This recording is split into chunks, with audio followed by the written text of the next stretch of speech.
Audio recording for this meeting has begun.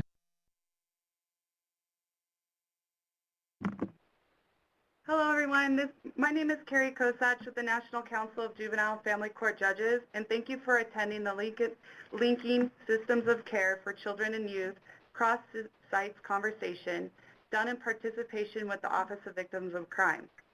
Before I begin, I would like to provide you a brief overview of how our webinar system will work and how you can interact with today's presenters. Visual feedback is a way you can quickly interact with the presenters in today's webinar. At the bottom of the screen, you will find a button resembling, at the top of your screen, you will find a button resembling a person holding their hand. To the right of that is an arrow. By clicking the arrow, you can see a list of options for providing visual feedback. You can ask the presenter to speak louder or slower, or indicate that you agree or disagree. We will be making use of your telephone. In order to enable you to participate in today's webinar, please take a moment to look at the top of your screen. There you should see a telephone icon. If the icon is green, congratulations, you are fully connected and there is nothing more for you to do. If the telephone icon is white, your phone line may not yet be fully connected. To complete the connection of your phone, please click the white telephone icon at the top of your screen and select Connect My Audio. From there, select the second option down and look for the personal identification number, which appears below the toll-free and room numbers. Please enter this identification token into your phone exactly as it appears. After a few seconds, the phone icon should turn green and you're done. To the right, you'll see a file box which resembles a chat box. In this window, you'll be able to send messages to the other participants in this webinar. Chat is entered into Everyone tab, and it will be recorded and posted as part of the recording of this webinar. To chat, simply type your message into the white field at the bottom of the window and press Enter on your keyboard, or click the button to the right and hit Send. Our staff will be monitoring the chat box for questions. If you have questions for the presenter, please enter them into the chat pod, and our presenter will answer your questions as time permits. If you have technical difficulties during this webinar, or you have any questions about one of our interactive features, please send me a private message and we will help you address those issues. Thank you for your attention while I explain the features of our webinar system. At this time, I'd like to turn the presentation over to Erin Branch from the National Council of Juvenile Family Court Judges to begin. Hello, everyone, and thank you for being here. And as you all, well, you may or may not know, but this webinar is actually a product of you visiting with your technical assistance providers on the project and saying, when do we get to talk to our peers? When do we get to really communicate with our colleagues about the work that we're doing and the work that they're doing, and how are we going to learn from each other? And so we thought it might be nice to sort of set up a semi-regular schedule by which you guys could just visit with one another. So I'm thinking of this as a very informal get-together, and Carrie will be working to unmute you all so that you can talk in a fairly natural way. That said, if you're not speaking, if you could mute your phones, that kind of helps, especially if you're eating a crunchy salad or shuffling papers or, batting back emergency email or something like that. So with that, I think we wanted to just provide just a little bit of context about who you are, what you're doing, before we kind of just have a free-for-all. I'm just kidding. I'm going to facilitate really just so beautifully you won't even believe it. You'll just think I should do this for a living. Okay. So we wanted to welcome all of you and talk about the purpose. And so the purpose is not only that we hope to connect you all, but that in our experience with demonstration initiatives is that you can share a goal. You can share even the same TA providers, but that often what happens is with those goals and with those TA providers, you all are bringing very different politics, different personalities, different landscapes, geographies, resources, shared history together, sometimes shared tension together. And what happens is in that, the Venn diagram of all of those things I describe is that we find very, very different strategies to reach a similar goal. And in conversation, I think some of you may learn that that there are some creative things that you can teach one another. There might be some solutions, but also I think there is a certain amount of solace and energy that comes from knowing you have peers encountering the same sorts of challenges and trying to bring the same resources to bear. So that's one of our purposes. At this point, Carrie is going to create a little whiteboard for us so that we can do introductions. We want to know who's here, and so Carrie can help you through chat if you're having any trouble. But what I'm going to ask is, if you could see on the left-hand side of your screen, you see a little T for your text.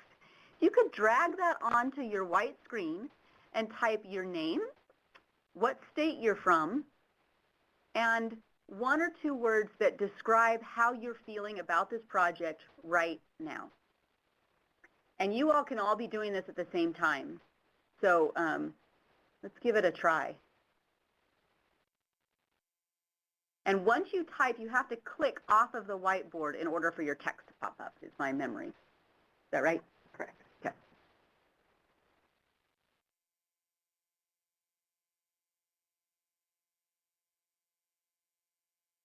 Are you trying? You're unmuted, so you can let us know if you're having trouble. Hi, Erin. This is Nikki from Montana. We were typing and our box disappeared. Uh-oh. Mine did too. This is Okay. Jane from the Monique, National too. Center for Okay. Mine did too, That and we was a can't test. see it. I can't see a chat box at all. There's no Me, chat box. that was my question too. So it was a test, and we wanted to know if you all are resilient and resourceful. And we apologize. Is it back up on the screen for you? Yes. Mine is. This is Laurel. Okay, let's give it a try one more time. If this doesn't work, then I'll just make you talk to me like normal humans do.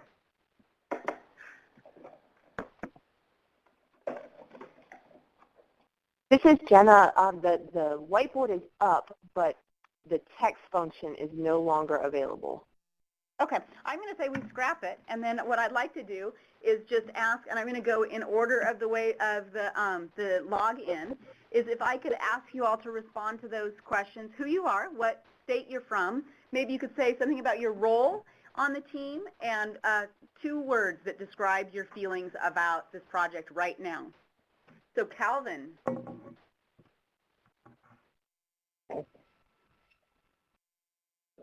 Can you hear us, Calvin? I'm sorry, my name is Calvin Nunley. I'm from Virginia. I'm the Department of Education representative on this project. And I think you said 2 words about how I'm feeling about this project. Yeah. Super duper. Super duper. You get extra credit if you rhyme. Great. And I think Jane Halliday's on the line. Jane, do you have audio? I think so. Can you hear me? I can. Hi, Jane. Hi. It's Jane Holiday Goldman. I'm from the National Center for Child Traumatic Stress. So I'm in California. And I'm feeling very hopeful and sometimes overwhelmed. Okay, thank you. But mostly excited. That was 3 Okay, words. well, that was 3, Jane. So we're going to have to take a word from you next time we have a meeting. Okay. Okay. Janine. Oh, Janine's, maybe is calling in right now. How about Jenna? Do you want to talk and we'll come back for Janine? Sure. This is Jenna Foster. I'm from Virginia, representing the Department of Justice Services. I'm the co-convener to this project with Lori. And the 2 words that I have to say that describe this project right now, at least for me, I'm very encouraged by the level of participation and the interest from our local stakeholders, and bustling. We are in the thick of recruitment, so we have been unbelievably busy with just emails, phone calls, getting people on board, so it's been great. Great. Thank you. Janine, can you hear us?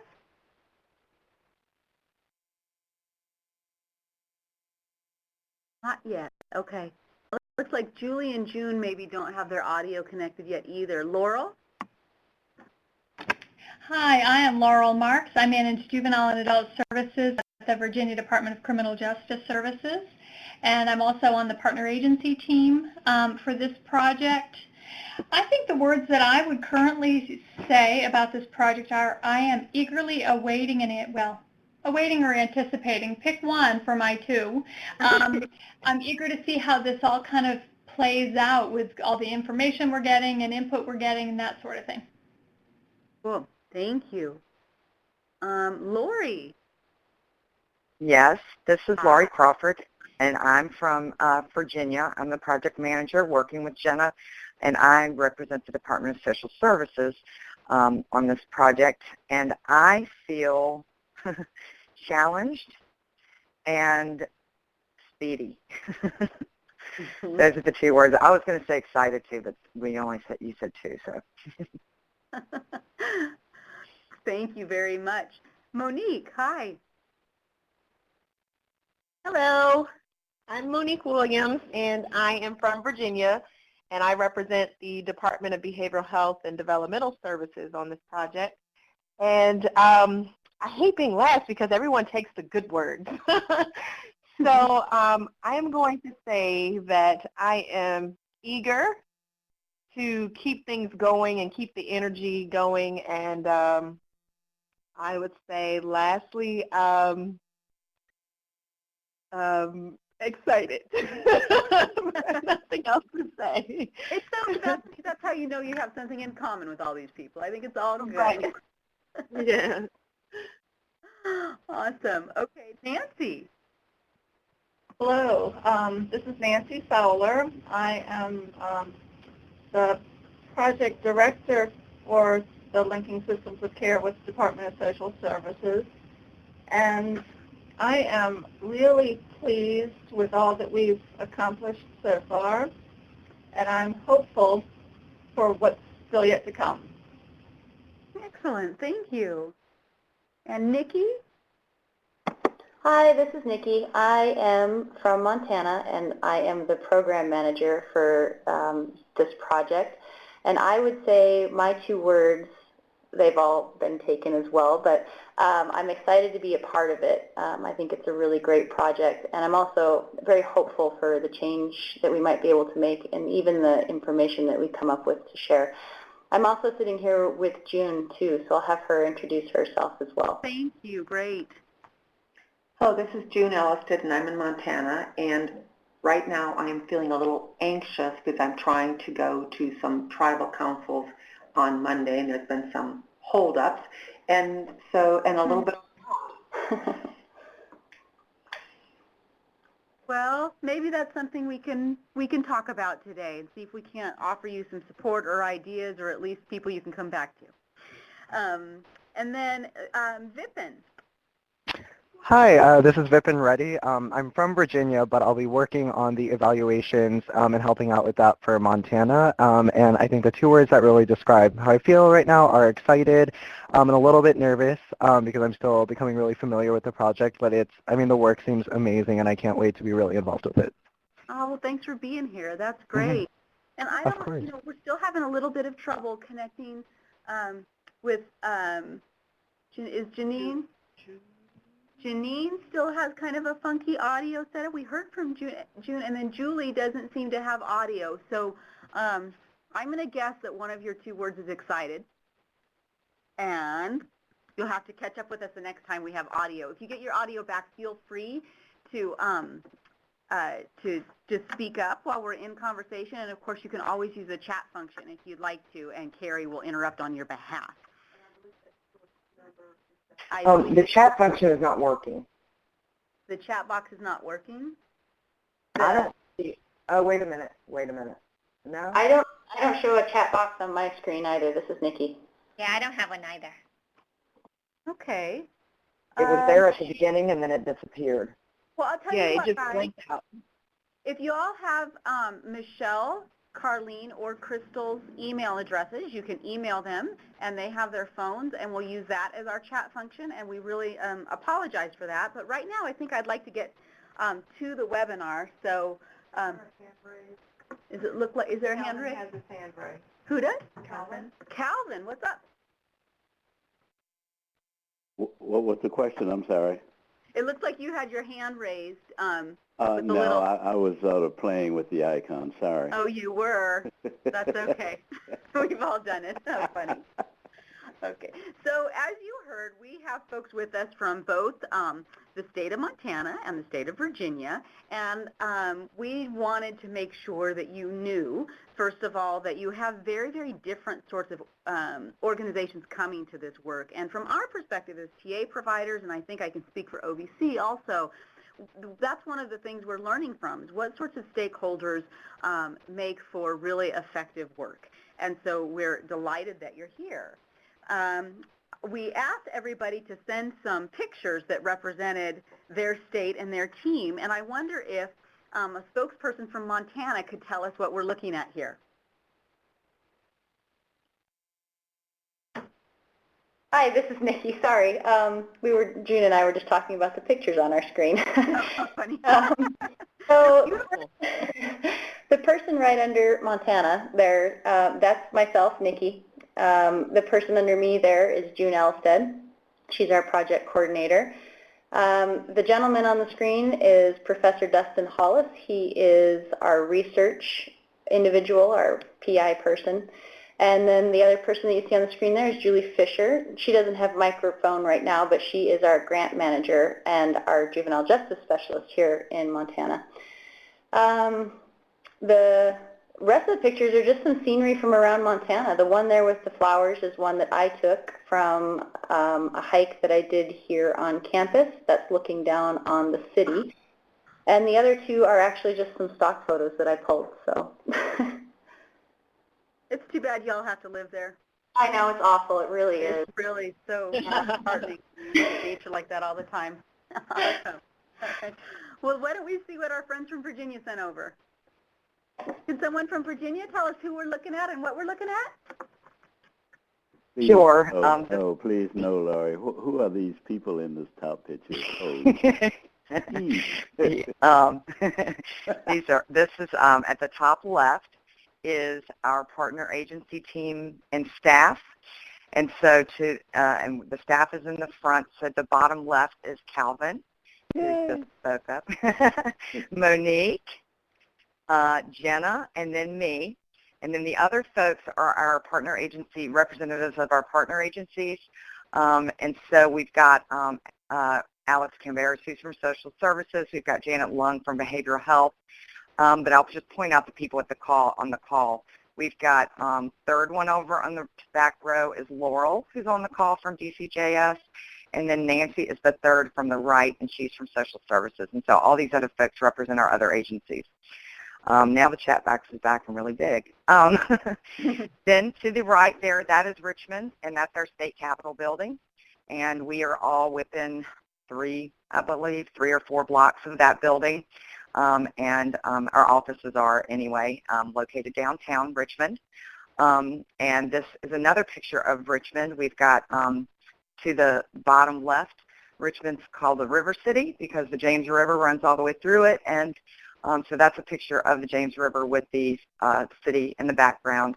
And then we've got the mountains, which are to the right. We are in Virginia, in Richmond here, we are less than 2 hours from the Blue Ridge Mountains and 2 hours from the Virginia Beach or the coast. And then we've got all kinds of rivers in between.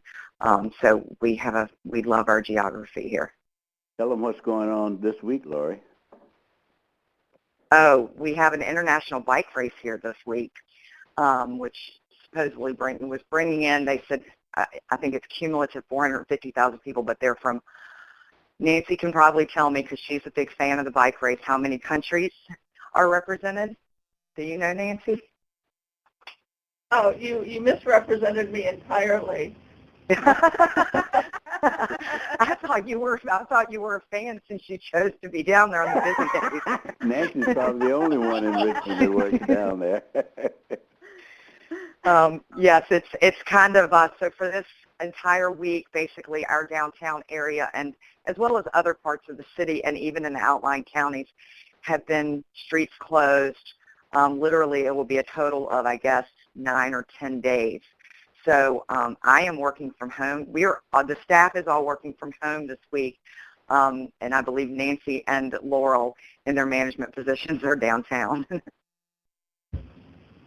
Great. Well, thank you. It's good to have you. Thank you. I wanted just to provide a little context about how different your states are and the kinds of activities that you've had before we sort of open it up with some. I have some questions, but if you all have some questions, then that's just fine too. And I think that I may have neglected to tell you that Carlene and Michelle and Crystal are in the room, so they may ask follow-up questions, or you are certainly welcome to direct questions at them, okay? So one of the most interesting things to me about this project is that your states are just fundamentally so different. We're really excited about the fact that Montana has such a large tribal population so that we can learn more about our work with them and about effective interventions and the kinds of support that may be different and that may need to be adapted. And the kinds of listening we're doing in Montana is really fascinating. In addition, Montana is, of course, if you grow up on the West Coast, then you know this. I suspect you all know, but Montana is really wild. And, you know, as these bullets point out, 46 of 56 counties are considered frontier counties. And, you know, they're the fourth largest state, but 44th in population, which is to say that there's not a lot of humans in density, which is so different than Virginia, really. And, you know, I thought this is interesting. Government employment has replaced tobacco sales, and so I think we should congratulate you because everybody believes that tobacco is more evil than government, at least, right?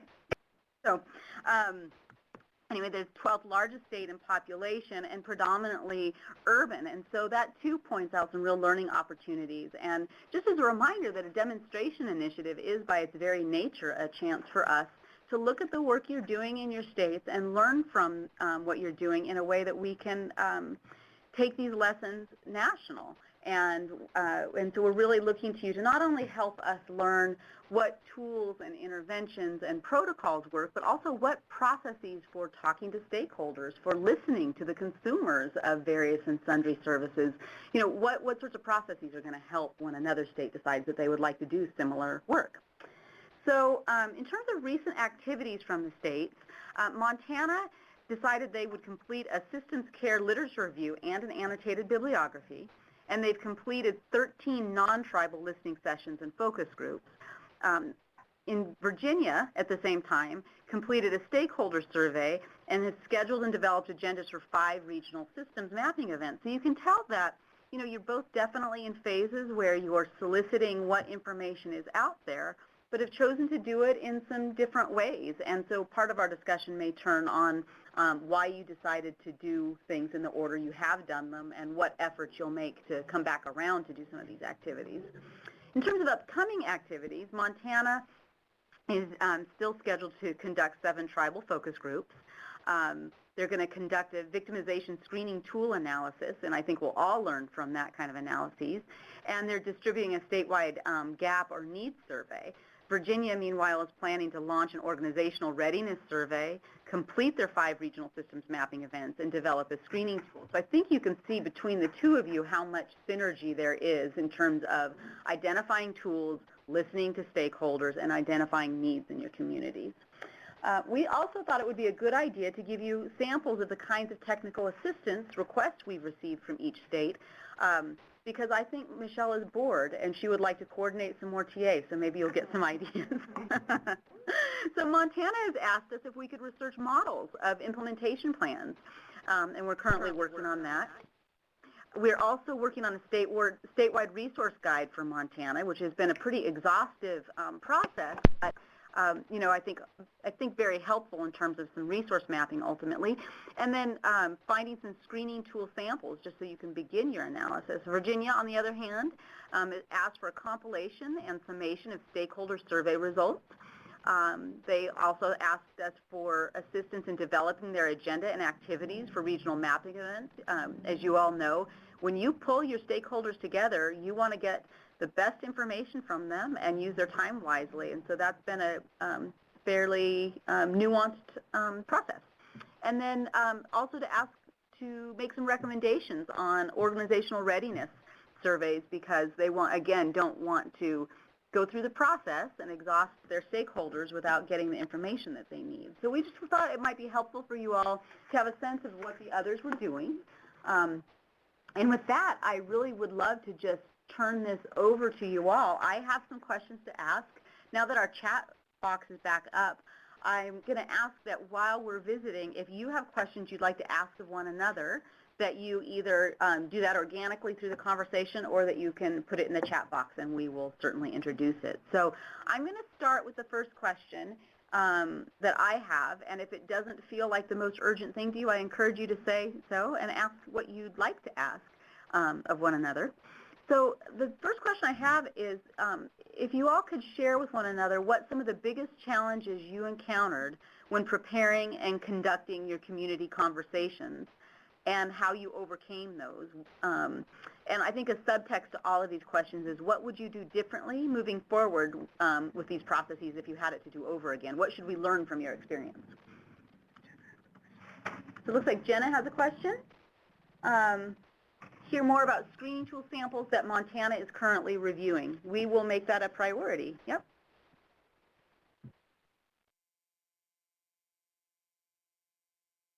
So why don't I ask some folks, Montana, would you like to tell us what your biggest challenges were in preparing and conducting your community conversations? Hi, this is Nikki. By community conversations, are you referring to, I'm not sure if you're referring to like our stakeholder group meetings or if you're referring to the focus groups that we've had. I think for my perspective, I think both, because we're asking chiefly about the process of getting information from people in your community. Okay. I think, well, the stakeholders, we have a really large group of stakeholders that represent a variety of not only agencies across the state, but locations and professions and experience and knowledge, and not all of them are even agencies. So the difficulty with that, of course, was getting them all together. And also scheduling a time where they could all meet. I guess one goes in hand with the other. Everybody's busy, so it's been hard to get that together, but we've developed some ways to keep everyone sort of in contact, so we're doing the newsletter and stuff now. In terms of the focus groups, the hardest part of that, first of all, was getting the permissions to do it, so getting the conference approval form in and approved. And then trying to find times that we could travel through the state where other people would be available. Making those dates early sometimes led to conflict. One of the locations that we went to that day also had a mental health training, so it was difficult to get people to come to ours, but it wasn't something that we could have foreseen.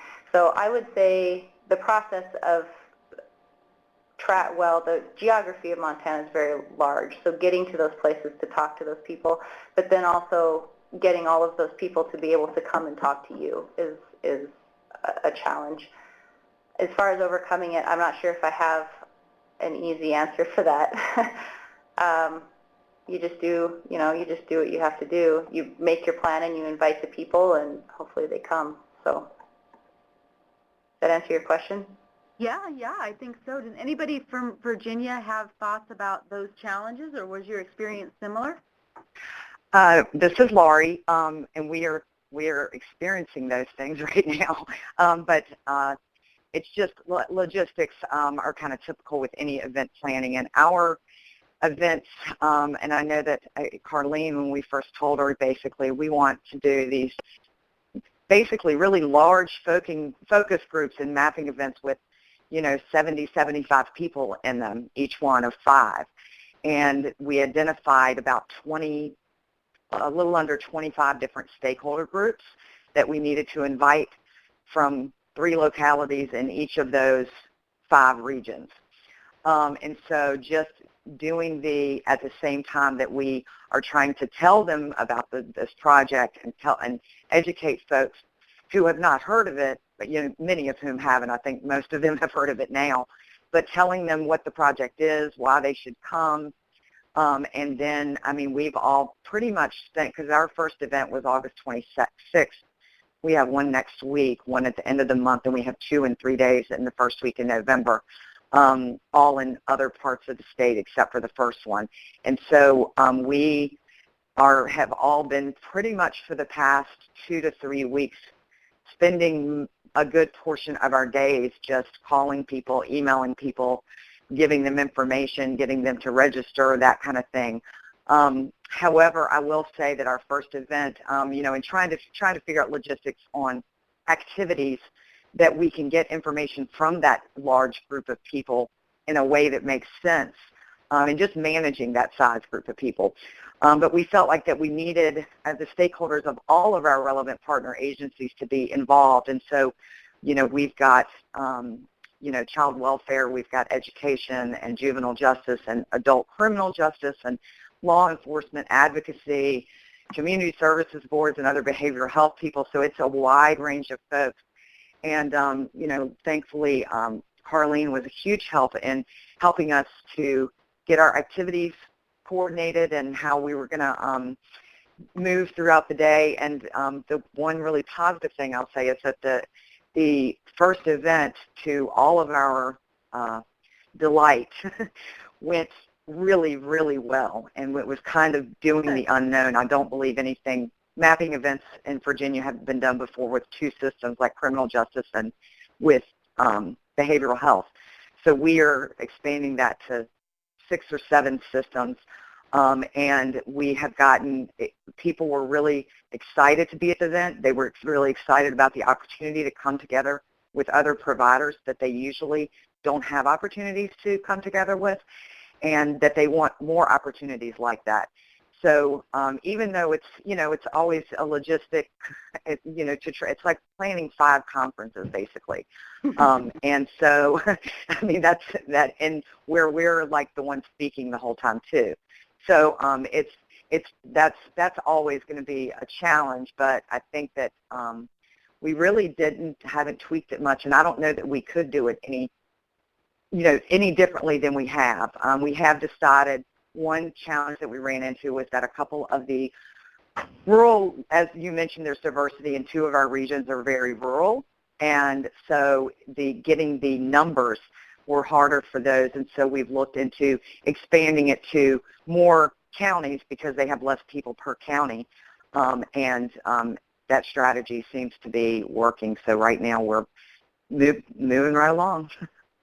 Great. Can I ask you actually to stay on the line a little bit and tell us, can you describe what the agenda is like and what the mapping event actually, what are the goals and what's your process? And Carlene is here if you want to, pick on her a little bit. I think the folks in Montana are curious about that kind of mapping. Okay, I think, so what we are looking to do is we did a survey which got some data that we, got from all stakeholders that we could send out with about close to 1,300 respondents. But we wanted to have an opportunity to get that information qualitatively and have that discussion to identify, looking at what screening tools people are using, when they're using them. Once they're identified, they identify victims, where they refer them to look at kind of where the systems intersect with each other, to look at things like gaps in services, duplications in services, but also opportunities to build on those existing relationships, and then to really look at what are our overall goals of the project and what are some, what are our resources and gaps right now to meeting them, and then what are some steps that we can move forward with to meet those goals, really to help us devise our implementation plan. And so essentially we have, an icebreaker activity at the beginning of the day, but we have 3 main activities. And so the first one is really where folks are moving around the room, looking at different screening tools. Documenting their different screening tools that they use. They have 6 different stations. And as they go from each station, they're grouped with their peers or in their profession initially, and they go through and they answer, what screening tools do you use? Who uses them? How are they trained? What do you do once someone is identified? What are the good things about that tool? What are the bad things about that tool? And then our second activity, we are looking at a case study that we hand out to everyone. And at this point, they're divided up. So they're with folks from all different professions at the tables. And in that activity, they're really looking to we've actually revised the questions a little bit to get more information that we want to look at where once they've, how are they working together, how are they collaborating together, and what are how well are they, do they know what each other does, to get information through that case study about how would you handle this currently as the way the system is, what would be ideally the way that you would handle this, and what do you need to be able to get there.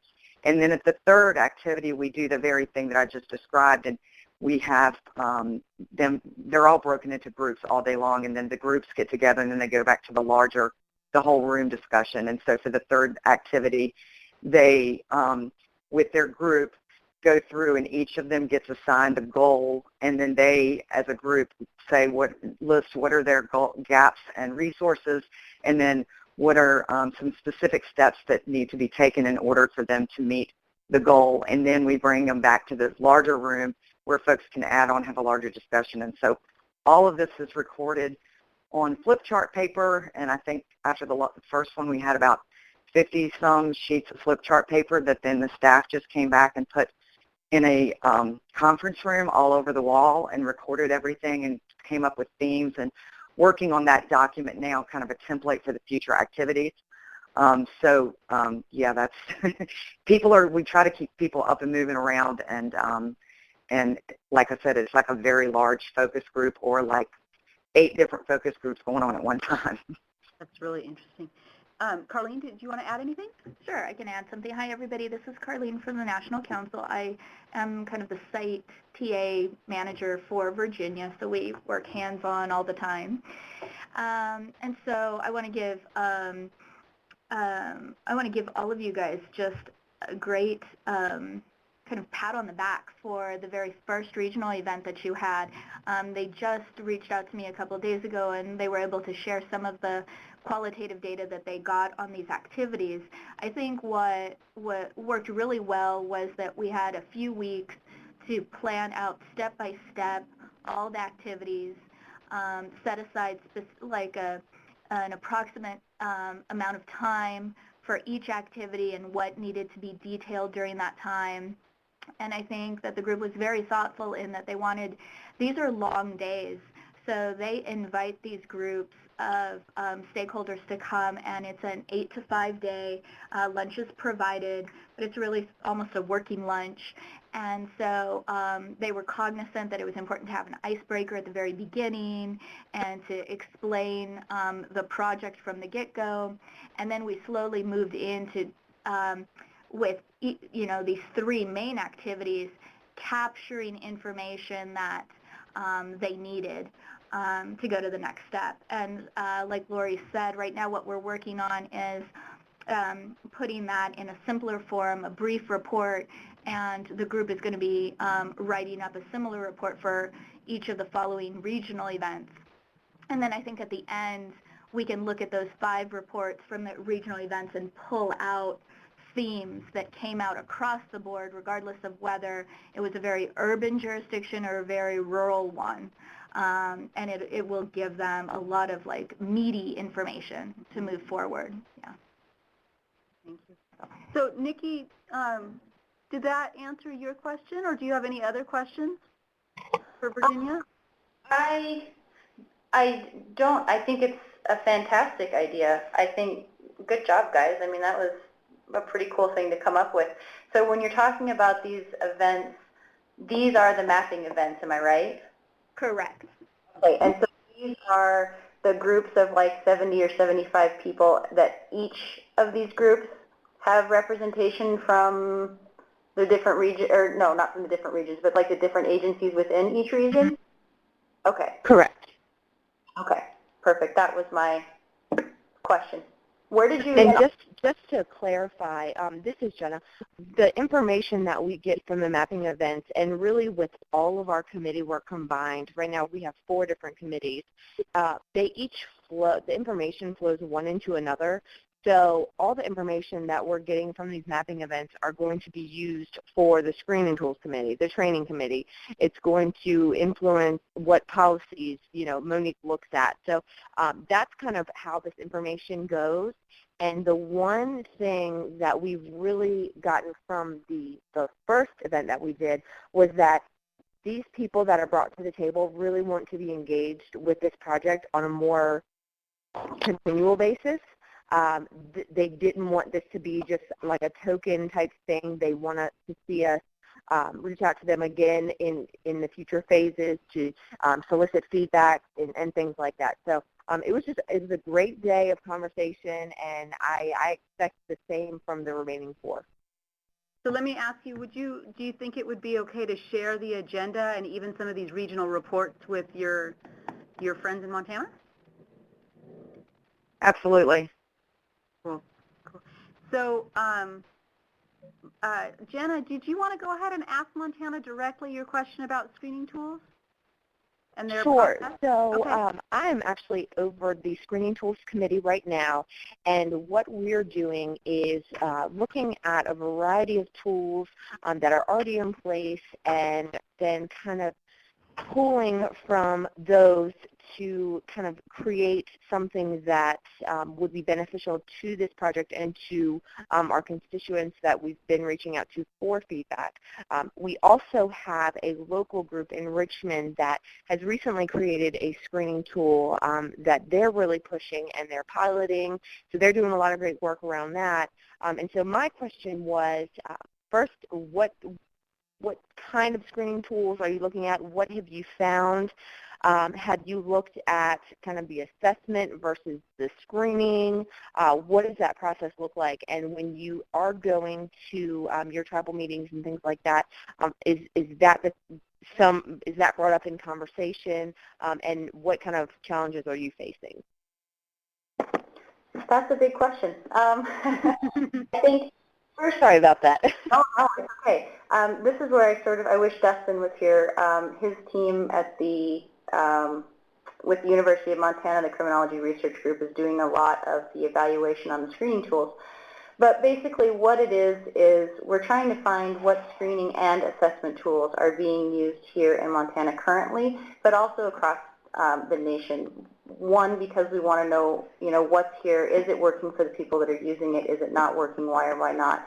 Also, what else is being used in the United States that we might be able to base something off of that maybe would work for Montana? So they're trying to do an evidence-based evaluation of what it is. Have they been validated? What kind of questions do they ask? What kind of people do they use them? And the evaluation, that's all it is at this point. It's just basically a lit review of the kind of tools that are out there and trying to find the information that those tools gather too. That can be difficult. You can't evaluate something effectively if you don't have the information that it gathers. So that's a challenge. We have found a number of tools that are used here in Montana, but then also mostly from folks at the focus groups that have given us ideas of maybe what is used elsewhere. So the big one here, of course, is the CANS tool, which is the Child and Adolescent Needs and Strengths. And that's something that our Department of Health and Human Services has tried to put into place over the last 2 years, and trying to make it more mandatory, but reception has been sort of mixed. So what we're thinking now, more or less, than trying to develop an assessment tool that will work universally across the state, is trying to develop a screening tool, something similar to what Cleveland did in the Defending Childhood Initiative. So that's kind of what we're thinking now. When we go into the tribal areas, the reservation lands, questions will probably be in June. You can jump in anytime you want, but questions will be fairly similar, I think, to the non-tribal listening sessions in terms of asking them if there are assessment tools that are used or screening tools that are used, and if so, what are they and who uses them.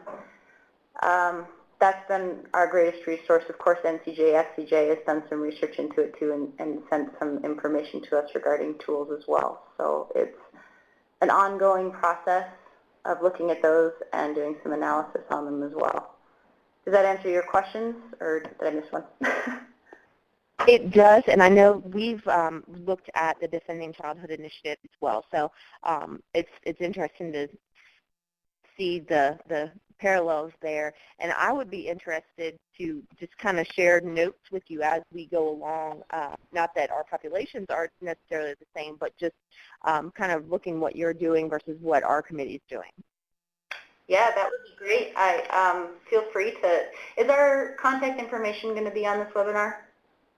Yes, yes. Okay. And we will send a PowerPoint to everyone that has all of the contact information. Mm-hmm. Yeah. And this is Laurie. I just wanted to add in terms of screening tool that I think that the challenge, is for all of us universal, is that we can't just take a tool that's out there because there's no tool to identify child and youth victims of crime. There are tools to assess for trauma and tools that look at screening for certain kinds of victimization, and so we're kind of pulling from all those different tools to look at those different questions and kind of create our own thing. Yeah, this is, sorry. No, I was going to say, this is Nikki. I was going to agree with you on that. That's one of the things that we're running into in terms of trying to create an assessment tool. It's difficult with as many agencies that are out there and as many providers that are out there that would need to use it to come up with something that can work for everyone. So and we're doing the same thing you're doing in that sense, is looking at many of them and what we could pull from each. So I agree with you there. I'm wondering, so this is Erin, and I'm wondering if it might not be a good use of all of our time to maybe schedule in, I don't know, 5 or 6 weeks, another webinar like this that has a lot less context setting, and maybe we could ask Jane Halliday to be our facilitator and speak just specifically to distinctions between screening tools and assessment tools, what we know is out there, and then have some conversation about where we want to go with what information we have. Does that seem like a logical next step, or would you prefer to be talking about other things with one another? No, that would. This is Laurie. I think that would be helpful for us. I think one thing to just kind of prepare him to speak. One of the things that we've been looking at lately, we're looking at a screening tool that can be used.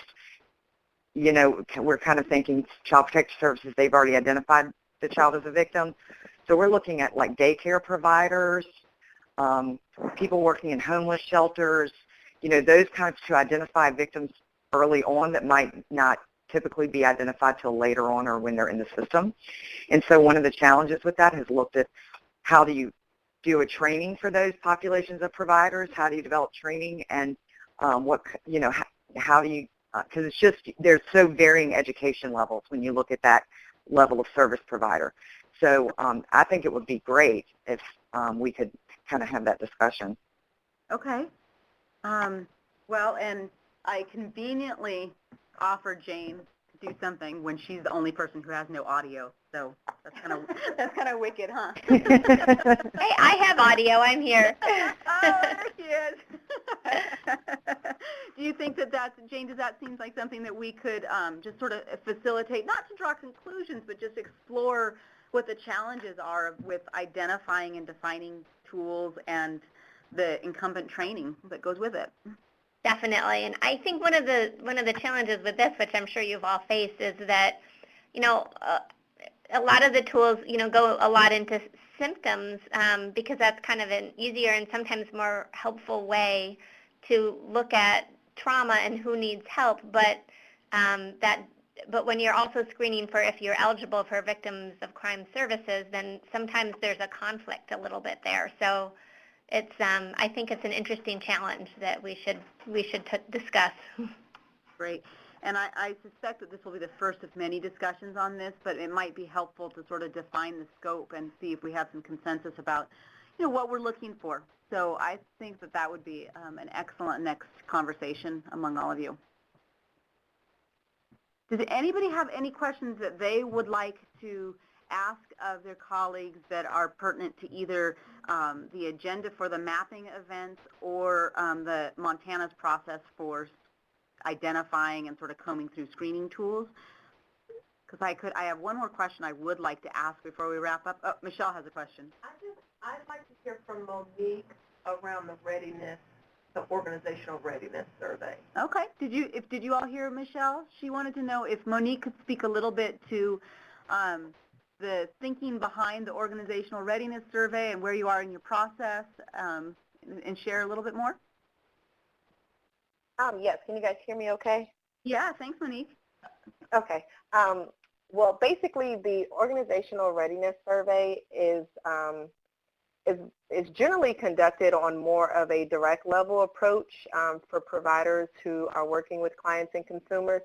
And it's basically created from more of a trauma-informed perspective and evidence-based practices and looking at those things and really assessing if an agency or an organization is ready to implement a change in the way that services are delivered.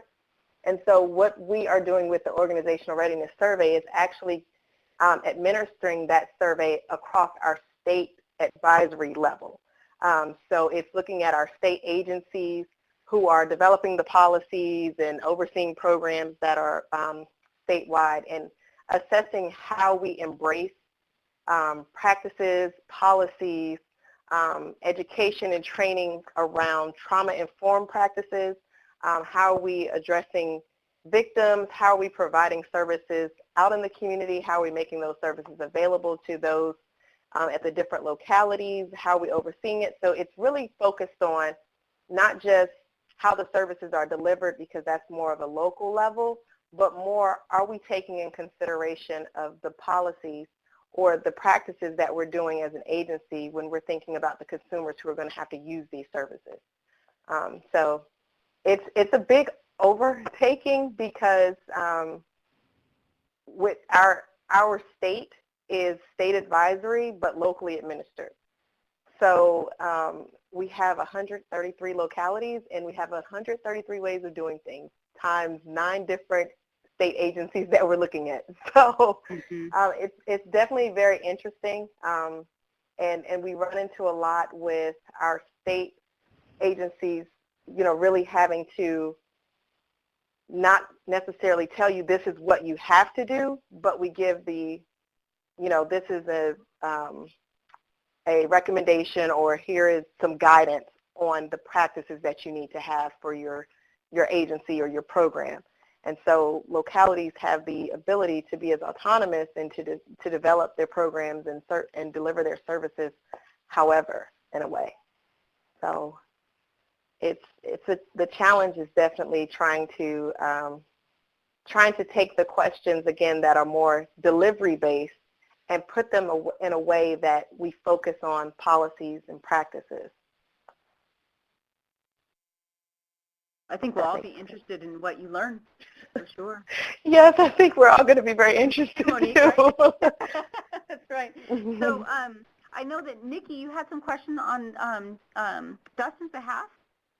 I did. So when I knew Dustin wasn't going to be here today, I asked him if there's anything that he would ask if he was here. And of course, he hasn't been here for the whole conversation, so some of these may be repetitive. But first of all, he wants to know what your approaches are, or what approaches you're using to find out about other programs that are currently operating in Virginia, and then how are you networking, co-coordinating with them. And what we mean by this is other programs or initiatives or funded projects that are similar to the one that you're doing. Do you have any knowledge of any of those?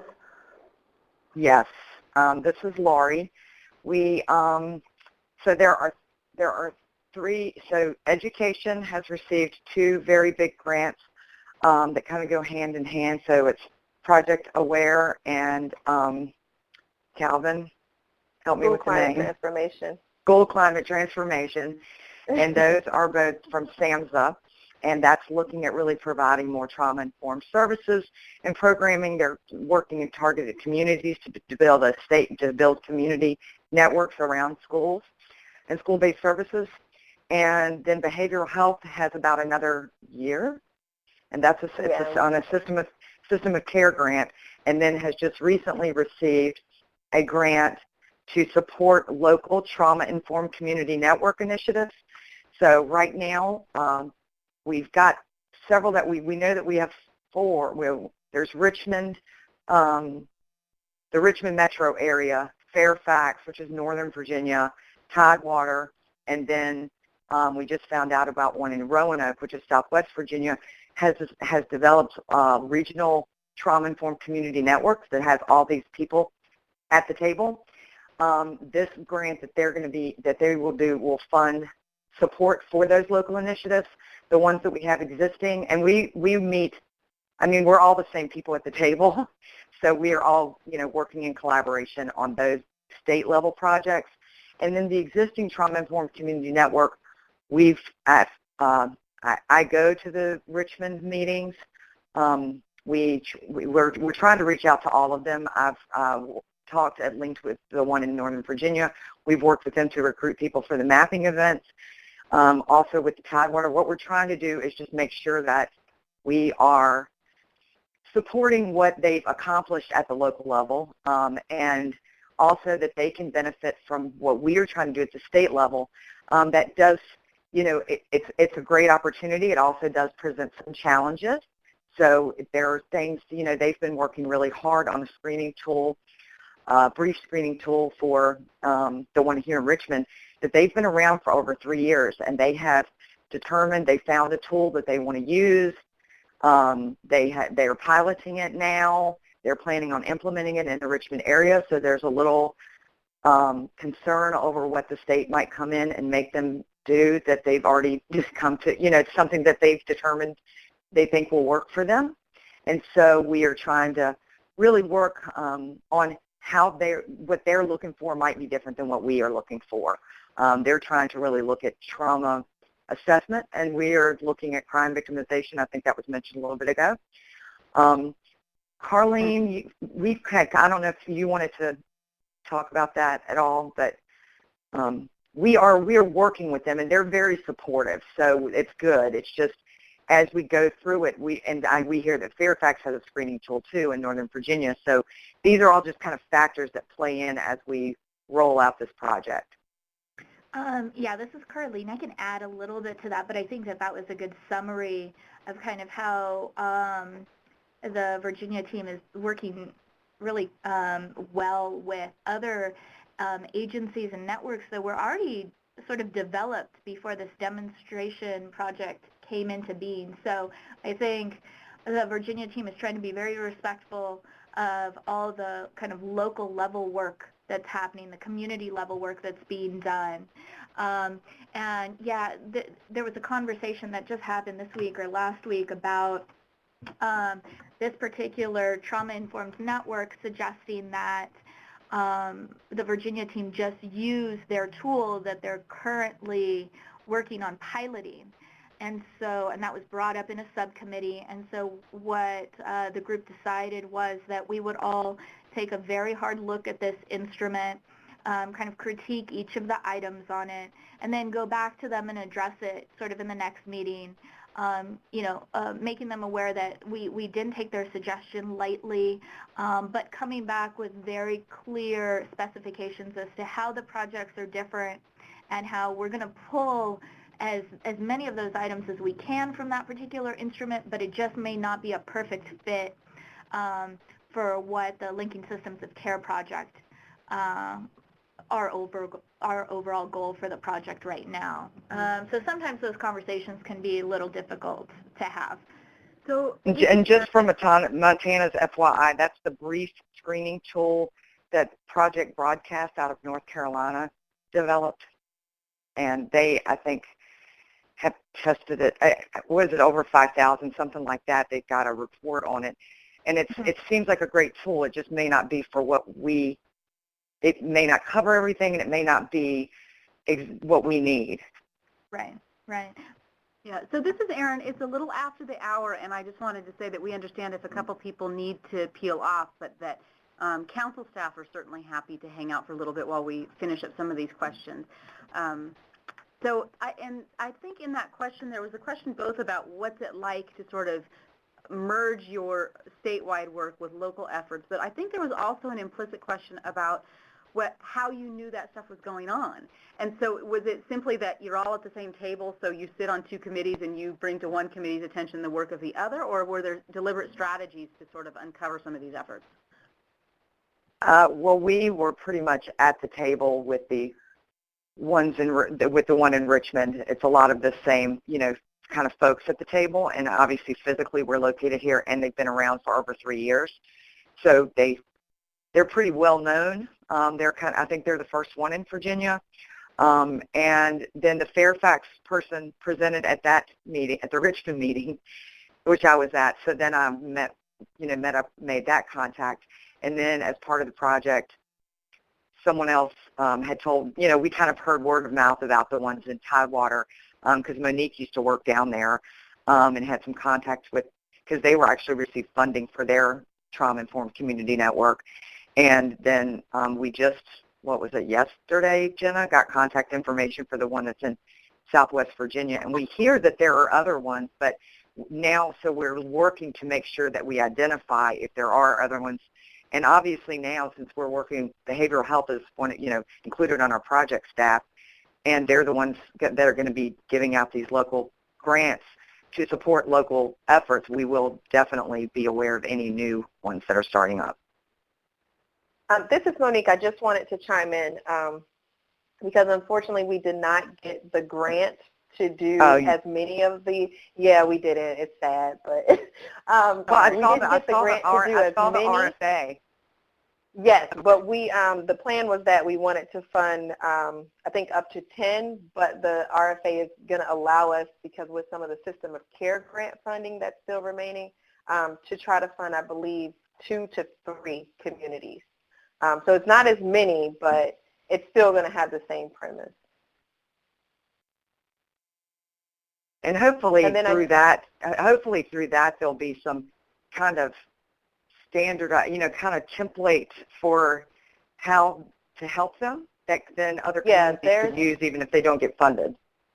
Right. There's Pam Fisher, who's my direct supervisor. She is working with Georgetown University and Bree Maselli from Maine on that project. And so it's kind of very much in line with everything for the National Child Traumatic Stress Network.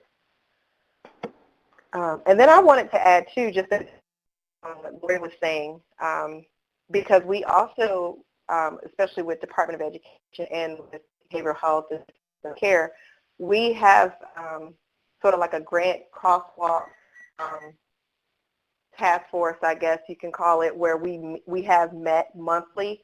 We've kind of reduced that lately because we are all working together on our project, but we have been meeting monthly from the time that we all boarded onto the project to know what's going on with each individual project, to know where are some areas that may benefit us in our work and how our work may benefit. I know in particular when we're talking about our pilot Monique, site, you're breaking up a little bit. We're having a hard time hearing you. Oh, sorry, because I'm charging my phone and I went on my Bluetooth. Okay, can you hear me now? We can, yep. Okay, sorry about that. But one of the things that we looked at from doing our grant crosswalk is trying to identify, potential pilot sites, and we wanted to try to look at, can we put a pilot site in some of the areas that are already receiving some of the other grant services? And then it also helped us to identify some potential challenge school communities that have more at-risk populations, particularly like we're going to be out in Norfolk. Norfolk is one of the localities that's going to be part of our mapping event in Chesapeake, and that's the area identified from Department of Education as a challenge school community. So it's kind of like our work is also helping them and their work is helping us too. So that communication definitely feeds into our project that way. Well, I hope in future conversations we can talk a little bit about what you just described as did you call it a grant crosswalk? Yes. Yeah. I'd like to talk more about what that means and how that kind of could be a kind of a parallel process with some of the resource mapping that we've talked about doing. So this has just been so wonderful. I think the next time we have this conversation, I'd like it to be 90 minutes because it feels like we were just starting. And never fear, we asked one question of the 9 that we had listed, so we'll be back after you in no time. So you can look for email probably from Carrie and or Michelle to try to schedule our next conversation, which we will have focused on screening tools with Jane's help, but I also think that we have lots to discuss besides that. We really appreciate your time and your good work. And if anybody has follow-up questions Yeah. or outstanding concerns. Thank you. Yeah, Michelle said she wants all your outstanding concerns specific to this project or other. Thank you. Take care, Thank guys. you, guys. Thank you. It's been very Thank informative. you, everyone. Bye. Nice meeting everyone.